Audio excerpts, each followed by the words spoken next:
माननीय मंत्री जी जो बिल को लेके आए हैं उसके ड्राफ्टिंग में, बिल को तैयार करने में जो कमजोरियां रखी गई है वो मैं आपके जरिए माननीय मंत्री जी और इस गृह के सामने रखना चाहता हूं। एयरपोर्ट अथॉरिटी विधेयक, इसकी तैयारी करते वक्त मुझे लगता है कि या तो जो ड्राफ्ट तैयार करने में गंभीरता होनी चाहिए, जो सीरियसनेस, जो थिंकिंग होनी चाहिए, जो तैयारियां होनी चाहिए, उसमें काफ़ी कुछ कमजोरियां रही है, या फिर हम कुछ जानबूझ के ऐसा करना चाहते हैं कि जिससे नाम तो हम दे देंगे, कॉम्पीट करना है, पर कॉम्पीट नहीं करना है, कॉम्प्रोमाइज करना है, किसी न किसी को दे देना है। इसके लिए क्या ये कमजोरी हमने छोड़ी है? जिस तरह से सारे एयरपोर्ट एक दोस्त के लिए नाम चल रहे हैं, क्या ये पोर्ट भी किसी एक दोस्त के नाम पे करने के लिए हम ये मेहनत करके तो लेके नहीं आए हैं कि पहले एयरपोर्ट्स हो गए दोस्त के नाम, अब सारे बंदरगाह, 12 बंदरगाह है, वो भी दोस्त के नाम करने के लिए तो ये लेके नहीं आए हैं। मैं उपसभापति महोदय जी, आपके जरिए जो ड्राफ्ट में कुछ कमियां हैं वो पहले सामने रखना चाहता हूं।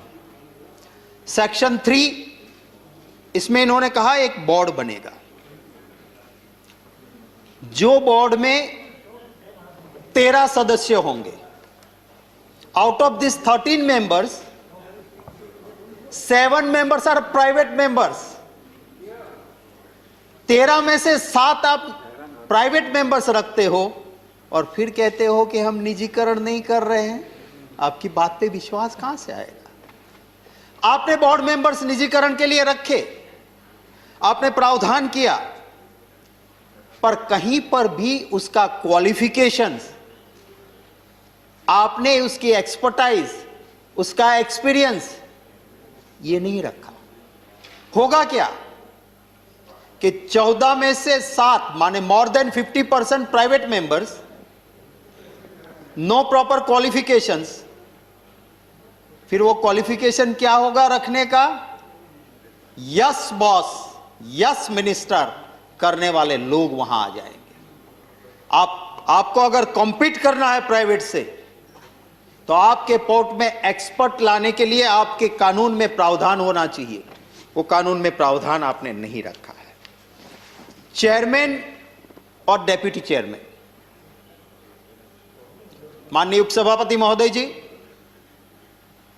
ये चेयरमैन और डेप्यूटी चेयरमैन जिसके पास पूरा अधिकार होगा वो इस बोर्ड को चलाएंगे, पूरी सत्ताएं उसमें निहित हो रही है।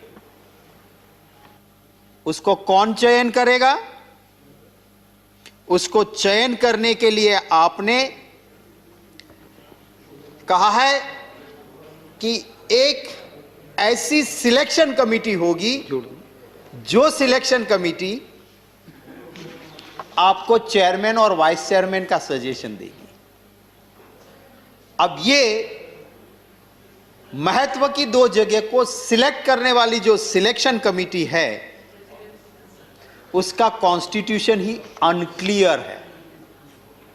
आपकी सिलेक्शन कमिटी का कॉन्स्टिट्यूशन कहीं पर भी उसमें क्लैरिटी नहीं है कि कैसी वो कमिटी होगी। माननीय उपसभापति महोदय जी, ये रिप्रेजेंटेशन जो दिया गया है, ये जो मेजर पोर्ट्स है, 12 मेजर पोर्ट्स है, और ये मेजर पोर्ट्स के हाथ पांव और आत्मा अगर कोई है तो वहां मजदूरी करने वाले, वहां काम करने वाले कामदार हैं। आपने उसका प्रॉपर रिप्रेजेंटेशन नहीं दिया है। आपने कहा है वहां पे जो एम्प्लॉइज है उनके 2 लोग रहेंगे, और बिजनेस कम्युनिटी के आप कितने रख रहे हो? Why this disproportionate representation?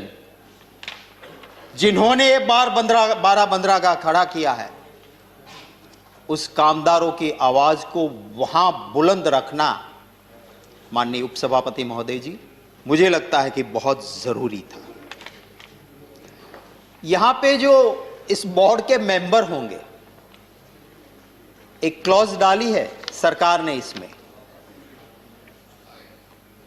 The restriction period for those who are on the board, वही लोग फिर एम्प्लॉय बन के बोर्ड के मेंबर का कार्यकाल खत्म होने के बाद न बने, उसके लिए आपने रिस्ट्रिक्शन रखा। कितना रिस्ट्रिक्शन रखा?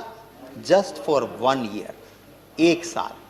माने आज मैं बोर्ड का मेंबर हूं और ये तो साहब बड़े बड़े मगरमच्छ है, उसको कुछ फायदा करवा दिया और 1 साल के बाद मैंने जिसको फायदा करवाया है उसी कंपनी का मैं बड़ा मैनेजर बन के वहां से मजे जिंदगी भर करता रहूंगा। तो ये रिस्ट्रिक्शन 1 साल का क्या ठीक है? आपको ठीक लगता है क्या? माननीय उपसभापति महोदय जी, एक क्लैरिटी होनी चाहिए। Port related use and non port related use, मैंने पूरा बिल देखा। Port related use and non port related use, कोई क्लैरिटी इसमें नहीं है। ये बंदरगाह, 12 महाबंदरगाह हमने जो खड़े किए हैं, 12 मेजर पोर्ट्स, वो किसी एक सरकार की अस्कियामत नहीं है। इस देश की प्रॉपर्टी है, नेशनल प्रॉपर्टी है, और उसको संभालना हम सबकी जिम्मेवारी है। सरकारें आएगी, सरकारें जाएगी, दोस्तों को फायदा होगा नहीं होगा ये मत सोचो। ये देश की संपदा को संभाल के रखना है, उसकी चिंता करनी होगी। और जब कानून ऐसा आएगा, उस कानून में आप इतनी खिड़कियां रखोगे कि जहां से बड़े बड़े लोग आके आपको तो थोड़ा बहुत फायदा दे देंगे, पर आपका बंदरगाह कल आपका नहीं होगा। आज हम जाते हैं ना एयरपोर्ट पे, जहां पहले इस देश का, उस शहर का, महान हस्ती का नाम रहता था, आज आपके दोस्त का नाम का एयरपोर्ट हो गया है। उसी तरह ये 12 बंदरगाह की भी हालत इसी तरह की हो जाएगी।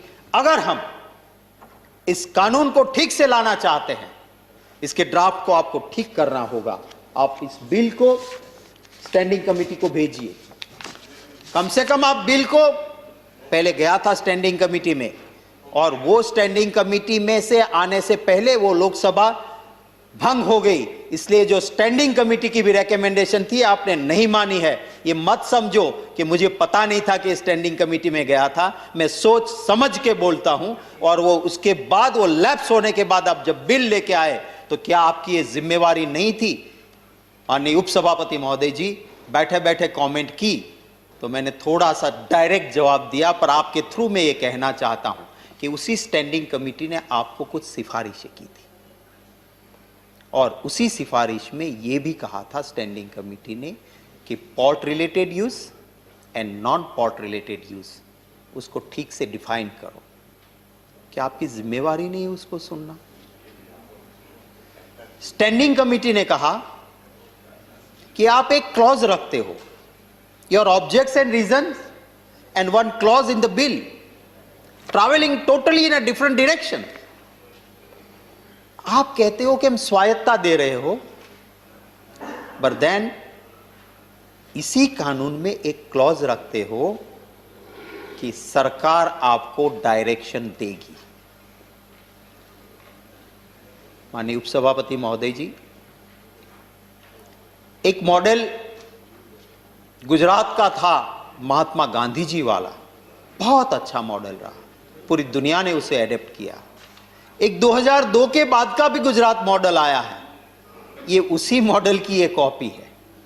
इसमें क्या होता है कि अलग से कुछ कर दो, एक क्लॉज में सरकार के पास पावर रखो, कंट्रोलर एंड ऑडिटर जनरल का लिमिटेशंस कर दो, और फिर मनमानी करते रहो। और कल को कुछ होता है तो मैंने कहां किया था, वो तो उस बोर्ड ने किया है, उसको तो मैंने स्वायत्त बना दिया था, ये अधिकार तो उनके थे। ये उसी मॉडल को आज यहां इंप्लीमेंट करने जा रहे हैं, उसी बात का मेरा विरोध है। मैं माननीय उपसभापति महोदय जी, माननीय मंत्री जी जो है, वो मेरे राज्य के भी है, मेरे डिस्ट्रिक्ट के भी है। मैं उनकी ज़्यादा तारीफ नहीं करूंगा, क्योंकि मैं तारीफ करूंगा तो उधर से उनका पत्ता कट जाएगा। मेरे जैसा यहाँ जैसा नहीं है कि इंटरनल डेमोक्रेसी है, कोई तारीफ भी कर दे तो भी उसका वही सम्मान खुशी होती है, वैसा नहीं है। इसलिए मैं ज़्यादा मनसुख भाई जी की बहुत तारीफ नहीं करूँगा। मेरे अच्छे दोस्त हैं, पारिवारिक रिश्ते रहे उनके साथ भी। मैं जी आप इधर वो आता है सर। मैं तो बिल्कुल माननीय उपसभापति महोदय जी का इतना शालीन चेहरा है, उन्हीं को देख के बात करता हूं। पर कोई रोक टोक होती है तो मैं भी एक ह्यूमन बीइंग हूं, उधर ध्यान तो जाएगा। मैं ये आपके जरिए माननीय मंत्री जी को कहना चाहता हूं कि आप अगर विकास की बात करते, आप अगर डेवलपमेंट की बात करते, तो एशिया का सबसे बड़ा शिप ब्रेकिंग यार्ड गुजरात के भावनगर डिस्ट्रिक्ट में अलंग में आया। आप वहां पे थोड़ा, माननीय मंत्री जी दे रहे ध्यान, मैं कहता हूं आप और थोड़ा अपना पावर, अपना गुजरात कनेक्शन जो यूज करना है करके ये कहिए कि अलंग शिप ब्रेकिंग यार्ड को अगर आपको डेवलप करना है तो आप जो कानून 2019 में लेके आए हैं, आज तक उसका इंप्लीमेंटेशन नहीं हुआ है, इसको कर दीजिए। आप बाहर से री रोलिंग के लिए जो स्क्रैप आता है उसके ऊपर ड्यूटी माननीय उपसभापति महोदय जी जीरो कर दी, और दूसरी ओर अलंग में जो जहां जाता है, जिसको तोड़ने में मजदूर को मजदूरी मिलती है, जहां से ट्रांसपोर्टर को काम मिलता है, छोटे मोटे बहुत लोग वहां पे जुड़े हुए हैं। सिर्फ शिप ब्रेकर का सवाल नहीं, बहुत को रोजी मिलती है, उसके ऊपर आपने 2.5% कस्टम ड्यूटी रखी है। तो 0 और 2.5, वो दोनों के बीच में कंपटीशन कैसे रहेगी?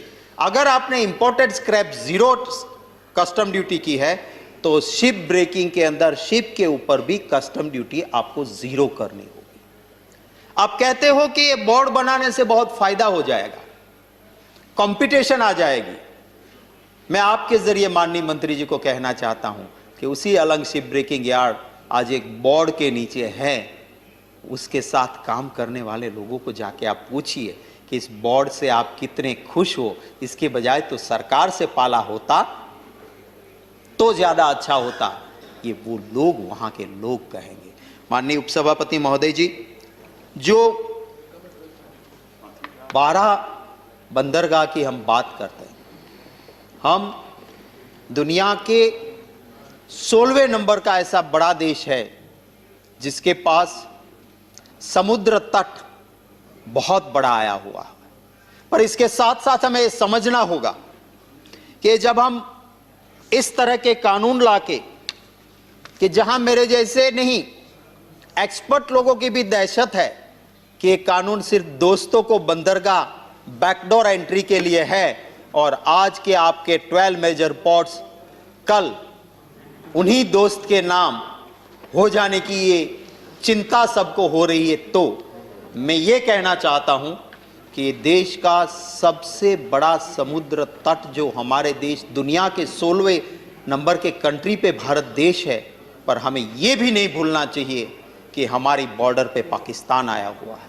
1660 किलोमीटर का समुद्र तट जो है वो गुजरात का है, पाकिस्तान से लगी हुई सीमा है। कंडला पोर्ट आपका, ये 12 बंदरगाह में से आने वाला भी इस कानून के जरिए इसी में आ जाएगा। और वहां पे अगर आप ऐसा बोर्ड बना रहे हो जहां 14 में से 7 मेंबर प्राइवेट मेंबर है, जहां पे बहुत सारी कानून में ही क्षतियां रही हुई है, जहां पे बहुत सीधे तरीके से दिखता है कि ये कल बैकडोर एंट्री करके प्राइवेटाइजेशन की ओर जाएगा, तो दिक्कत क्या होगी साहब? दुश्मन देश सामने है।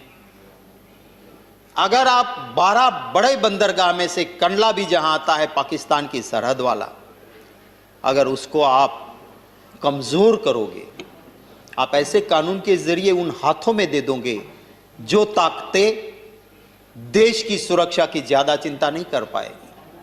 आपका मेंबर होगा, माइनॉरिटी मेंबर क्या करेगा बोर्ड में? Decision will be taken by majority and you will not be enjoying majority. आपका सुरक्षा का एक रिप्रेजेंटेटिव, आपका रेलवे का एक रिप्रेजेंटेटिव, आपका स्टेट का एक रिप्रेजेंटेटिव, वो अकेले अकेले क्या करेंगे वहां? ये इतने सालों तक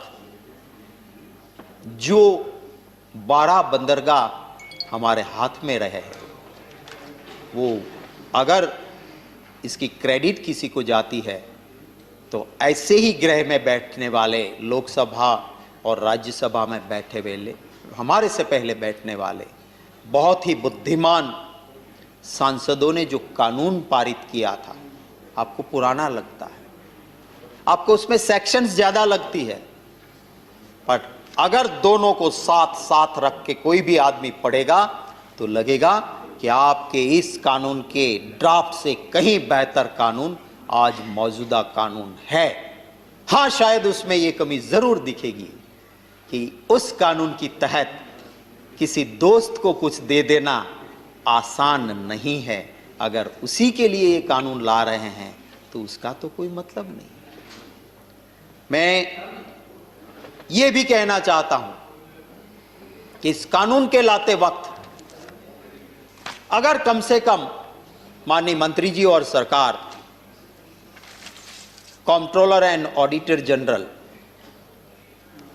जिन्होंने गुजरात के जहां पे सबसे बड़ा दरिया किनारा आया हुआ है, उनका ऑडिट करते हुए एक एक्सक्लूसिव रिपोर्ट फाइल की है, उसको भी अगर देखा गया होता माननीय उपसभापति महोदय जी, तो मुझे लगता है कि अच्छी मंशा के साथ ये कानून कभी भी नहीं आता। CAG is a constitutional independent authority,